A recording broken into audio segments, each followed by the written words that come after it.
हम कई बार अपने मन में नफरत, ईर्ष्या और क्रोध आदि को जन्म देते हैं। दूसरों की सफलता को देखकर हमें जलन होती है और फिर बाद में हम इससे बहुत पछताते हैं। आखिर ये सब भाव कहाँ से पैदा होते हैं? क्या इनसे छुटकारा मिल सकता है?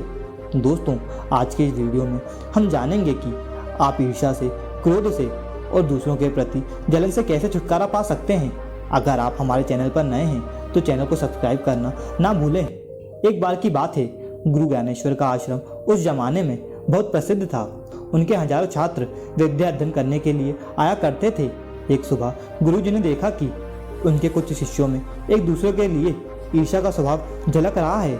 उन्होंने अपने शिष्यों को अपने पास बुलाया और उन्हें आदेश देते हुए कहा, शिष्यों, कल प्रवचन के समय आप सभी अपने साथ बड़े बड़े आलू लेकर आएंगे और अपने आलू में उन सभी व्यक्तियों के नाम लिखेंगे जिनसे आप ईर्ष्या करते हैं। अगली सुबह प्रवचन के समय सभी शिष्यों के हाथों में आलू थे। किसी के हाथ में 5 तो किसी के हाथ में 6 आलू थे और सभी में ईर्ष्या करने वाले व्यक्तियों का नाम लिखा था। गुरु ने कहा, शिष्यों, ये सभी आलू आप अपने साथ रखें। आप जहाँ भी जाएं, आपके साथ ये आलू होने चाहिए। इसलिए खाते पीते सोते जागते हर समय ये आलू आपके पास होने चाहिए। सभी शिष्य गुरु जी के आदेश से चकित थे, लेकिन गुरु का आदेश तो उन्हें मानना ही था। वे अब जहाँ भी जाते आलू को अपने साथ रखते थे। खाते पीते सोते जागते हर समय ये आलू उनके पास रहता था।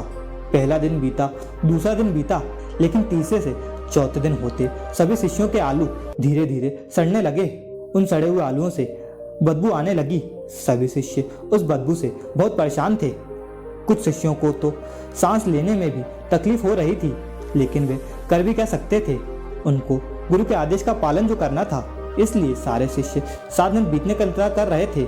जैसे ही 7 दिन की अवधि समाप्त हुई, सभी शिष्य गुरु के पास गए और आलू के ईर्ष्या वाले पाठ का सार समझने को कहा।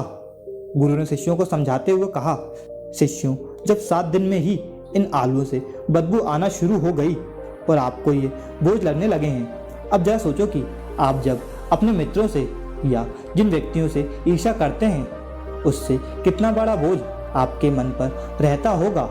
ईर्ष्या आपके मन पर अनावश्यक बोझ डालती है, जिसके कारण आलू की ही तरह आपके मन में बदबू आना शुरू हो जाती है। हमेशा मन में एक बात गांठ बांध लीजिए, यदि तुम किसी से प्रेम नहीं कर सकते, प्यार नहीं बांट सकते, तो नफरत या ईर्ष्या भी मत फैलाओ। यही वे कारण है जिसको छोड़ने से आपका मन हमेशा खुश, स्वच्छ और हल्का होगा। सारे शिष्य गुरु जी की बातें बहुत अच्छी तरह से सुन रहे थे। गुरु की बात सुनने के बाद शिष्यों ने बदबूदार आलू को फेंकते हुए अपने मन में से ईर्ष्या को भी हमेशा के लिए निकाल फेंका। दोस्तों, अगर आप अपने जीवन में भी देखें तो पाएंगे कि जब तक आप अपने अंदर से अधूरापन महसूस कर रहे होते हैं, तब तक किसी भी इंसान के पास आपके अनुसार से थोड़ा सा भी ज़्यादा देखने पर आपको जलन महसूस होगी। गुस्सा करना, नाराज़ होना जैसी समस्याओं से इंसान जज्बाती या बहुत उदास हो जाता है। इस बात को हर व्यक्ति अपने जीवन में महसूस करता रहता है।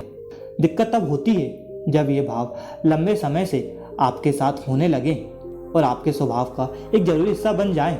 जो व्यक्ति स्वभाव से शांत होता है लेकिन अपनी भावनाओं पर नियंत्रण नहीं होता, उनके लिए सामाजिक, व्यक्तिगत या कई बार संबंधियों को उनकी वजह से कई परेशानियां झेलनी पड़ती हैं। जब आप बहुत खुश होते हैं, तब क्या आपके भीतर कोई उलझन होती है? तब क्या आपके भीतर कोई जलन होती है? नहीं। जब आप नाखुश होते हैं, तभी आपके अंदर ईर्ष्या जन्म लेती है। आप ईर्ष्या की चिंता मत कीजिए। अगर आपके जीवन के हर पल में आपके भीतर की ऊर्जा परमानंद से भरी है, तो जलन कैसे टिक सकती है? जलन से लड़ने से बेहतर होगा कि अपने जीवन के अनुभव को संपूर्ण बना लीजिए। फिर आप देखेंगे कि आपके अंदर इंसान के लिए कोई जलन नहीं रहेगी। दोस्तों, मुझे आशा है कि आपको ये कहानी पसंद आई होगी, तो वीडियो को लाइक करके चैनल को सब्सक्राइब करें। धन्यवाद।